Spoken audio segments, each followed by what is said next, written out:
Bonjour à tous, donc aujourd'hui petite vidéo sur un défaut que j'ai constaté via le logiciel VCDS, qui est donc un logiciel, on va dire une valise du groupe VAG, et qui donc m'a signalé on va dire différents défauts sur cette voiture, et en l'occurrence un problème au niveau de la clim. Donc là la première chose, on va dire pour affiner le diagnostic par rapport donc au code défaut relevé par le logiciel. Lui, il m'indiquait donc le code défaut 00483 qui concerne justement tout ce qui est ventilateur. Donc les ventilateurs qui sont juste derrière ici la grille. Donc là vous avez l'avant de la voiture et juste derrière vous avez donc des ventilateurs, et donc le logiciel me disait que les ventilateurs étaient, d'après lui, HS.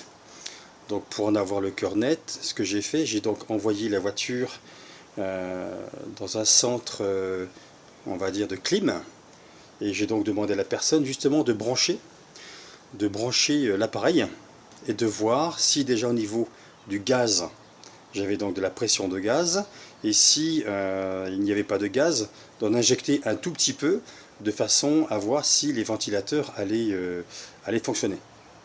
Pourquoi j'ai demandé ça? Pour plusieurs raisons. Déjà pour affiner le diagnostic, savoir exactement quelle est la pièce qui est donc défectueuse. En même temps vérifier si les ventilateurs fonctionnent, si le presse-stat fonctionne, si le compresseur de clim fonctionne. Donc il s'est avéré que lorsque le technicien donc, de ce centre de clim, de recharge de clim, a branché son appareil, donc il a injecté 3 fois rien comme gaz, et immédiatement le compresseur a fonctionné et les ventilateurs également ont fonctionné. Donc ce qui m'indique que le boîtier VCDS, donc la valise VCDS donc pour tout ce qui est groupe VAG, m'indique un défaut et qui n'est pas forcément celui qui est indiqué, mais qui doit tourner autour de ces défauts-là. Et donc il s'avère qu'en fait, après analyse, j'ai donc un problème sur le condenseur de clim. Voilà. Donc comme le condenseur se trouve justement devant la voiture, hein, il est juste devant, il a reçu donc des impacts de cailloux, et il s'est retrouvé, on va dire, voilà, il y a quelque part ici un trou qu'on a pu voir, et ce qui fait que tout le gaz de climatisation est donc parti, ce qui fait que le compresseur ne fonctionne pas, mais ce qui fait également que les ventilateurs derrière ne fonctionnent pas, vu qu'ils ne reçoivent pas l'ordre du compresseur. Voilà. Donc si on regarde un schéma électrique justement de l'installation, il y a différents paramètres. Le compresseur démarre si effectivement le presse-stat lui indique une quantité suffisante de gaz, et si le compresseur démarre, les ventilateurs vont démarrer quelques temps après, de façon à pouvoir abaisser la température du gaz.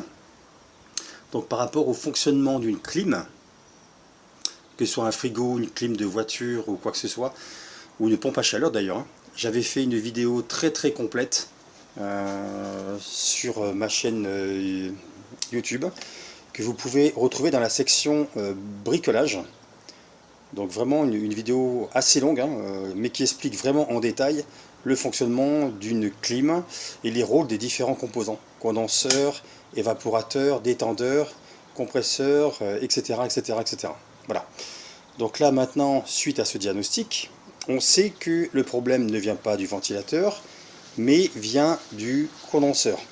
Donc aujourd'hui, la vidéo va consister justement à déposer toute la façade avant de la voiture pour aller chercher justement ce condenseur. Voilà. Donc la première des choses que j'ai faites pour l'instant, voilà, c'est démonter la roue avant droite. Donc là également, pour gagner du temps, j'avais fait une vidéo dans la section mécanique par contre, de comment utiliser justement un cric, comment démonter donc enjoliveur, les roues, etc. Et maintenant on va voir comment enlever ici le garde-boue. Donc là, première des choses, ça va être de dévisser justement toutes les vis qu'il y a autour, voilà, des vis comme ceci, qu'il y a donc autour du garde-boue. Donc en fonction des véhicules, vous pouvez en avoir quand même un paquet. Voilà.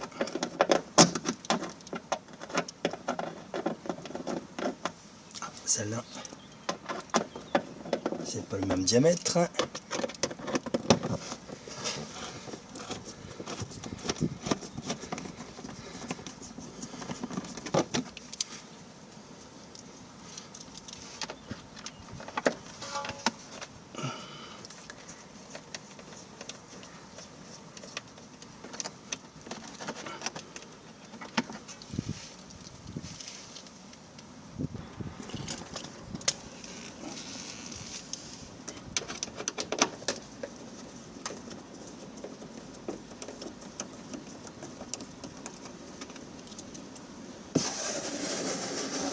Voilà.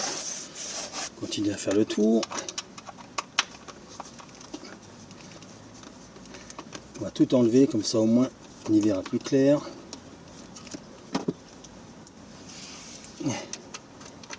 Hop.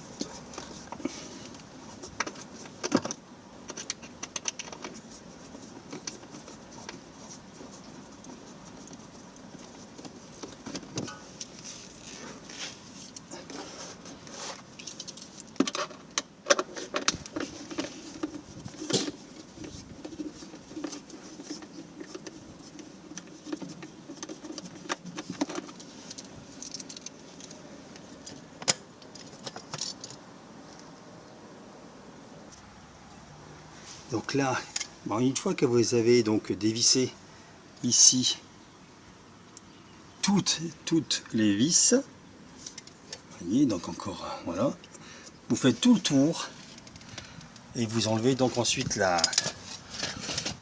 vous enlevez ensuite le garde-boue. Et là, première surprise, regardez-moi ça, ici, toute une accumulation de boue que l'on voit ici. J'ai au moins 10 cm d'accumulation de boue, donc ce qui prouve que cette voiture n'a pas été très bien entretenue. Et donc c'est pour ça que après, eh bien, je nettoierai à la fin, je nettoierai vraiment tout ça au Karcher de façon à repartir sur une voiture saine et propre. Voilà. Donc une fois que vous avez fait côté droit, eh bien on fait côté gauche. Donc là, je suis donc sur le côté gauche. Et effectivement, pauvre voiture, elle a énormément souffert, manque de soins. Donc ça a été un petit peu galère pour, on va dire, enlever l'ensemble. Vu que les vis étaient rouillées, je me suis également retrouvé avec des vis à bois. Des vis pour le bois pour maintenir une tôle. Alors normalement on doit utiliser des vis mécaniques.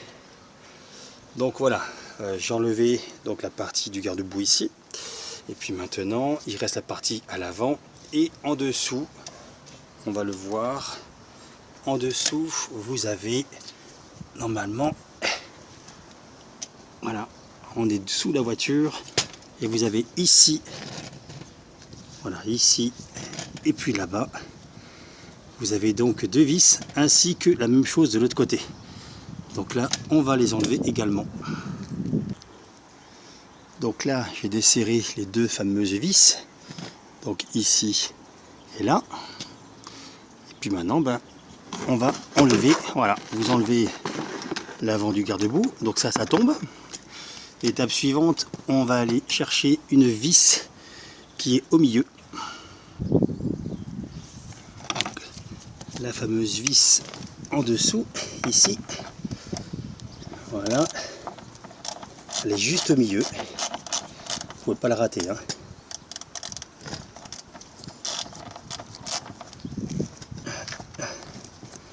Voilà, tac, vis du milieu.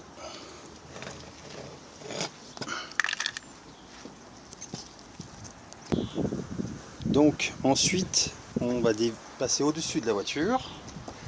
Et ici on a donc les 3 vis au-dessus donc de la calandre. Donc on les dévisse. Voilà, vous avez des petits traits ici de réglage. Voilà, première vis.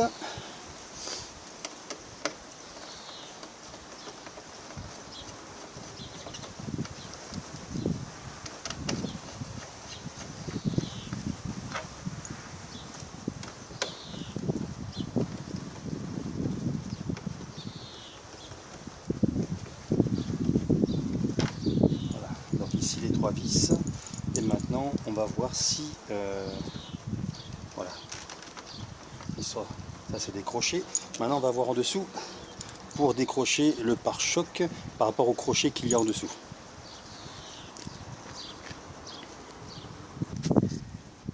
Donc ensuite il y a 2 vis. Voilà, donc je dézoome. Donc là vous avez la roue avant gauche. Et ici vous avez encore en dessous cette vis là. Voilà. Et ensuite vous avez encore une vis un peu plus loin. Qui est donc en dessous. Et que l'on va donc dévisser.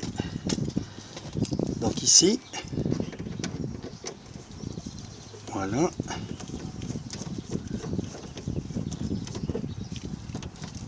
Hop. Et ensuite vous avez, alors elle est très mal placée, ici.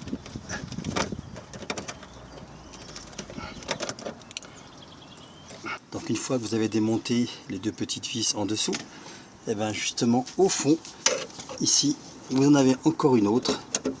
Voilà. Sauf que là, ils ont pris encore une fois une vis pour du bois. Donc on l'enlève. Voilà. Hop. Ah ouais, c'est vraiment pas la vis qui est adaptée du tout. Ok, et puis maintenant, on va continuer. Donc une fois qu'on a enlevé toutes les vis et qu'on a fait tout le tour, donc on retire délicatement le pare-choc. Voilà.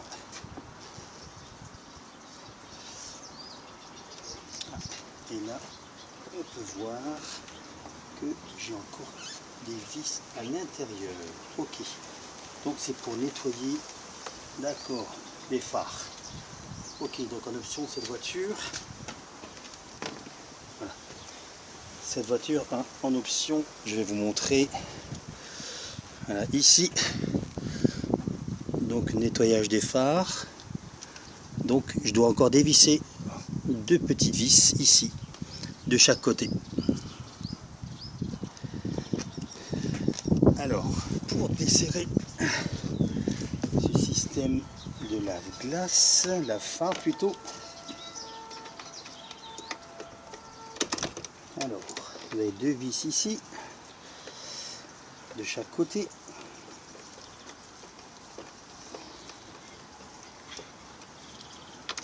Voilà, première vis. Ensuite, voilà.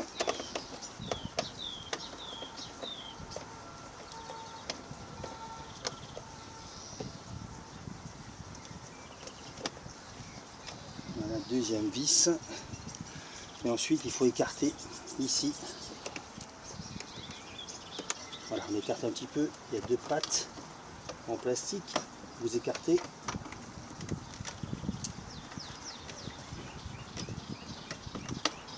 Voilà.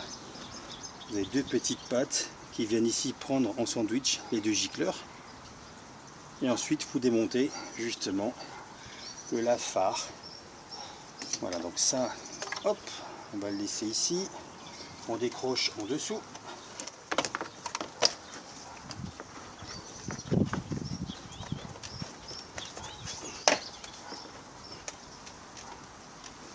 On va faire le tour.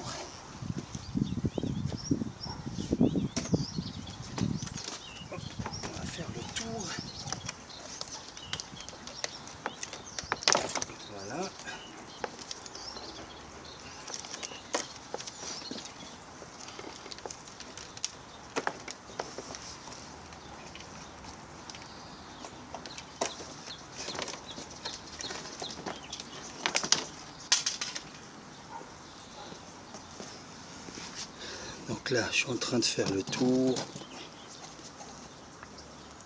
Allez.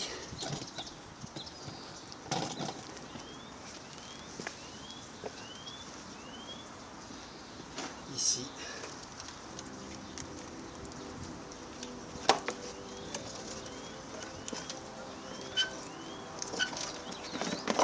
Voilà. Ça, on le décroche. Et ici, on enlève le garde-boue, enfin le pare-choc avant.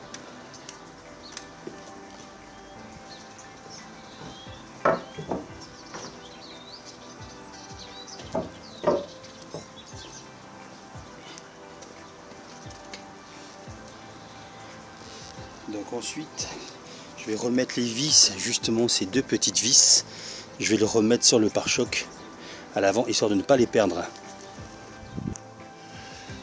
Donc voilà, maintenant le pare-choc a été tombé. Et donc maintenant, justement, une fois que le pare-choc est enlevé, soit juste vous remplacez, pardon, vous remplacez le pare-choc suite à accrochage, accident, choc, etc., etc. Ou vous pouvez également remplacer la calandre si elle est allumée. Ou continuer à faire de la mécanique, à savoir remplacer le klaxon. Vous pouvez également tout ce qui est condenseur ici, le remplacement du réservoir de lave-glace qui est là. Voilà. Donc moi pour ma part je vais donc continuer, vu que j'ai le condenseur ici qui est HS, mais ça fera l'occasion d'une autre vidéo, parce que justement ceux qui sont pas intéressés par le remplacement du condenseur, eh bien pas la peine qu'ils regardent donc la suite. Et donc ce remplacement de condenseur fera donc l'objet d'une autre vidéo. Je vous remercie et je vous dis à très bientôt pour une prochaine vidéo. Au revoir.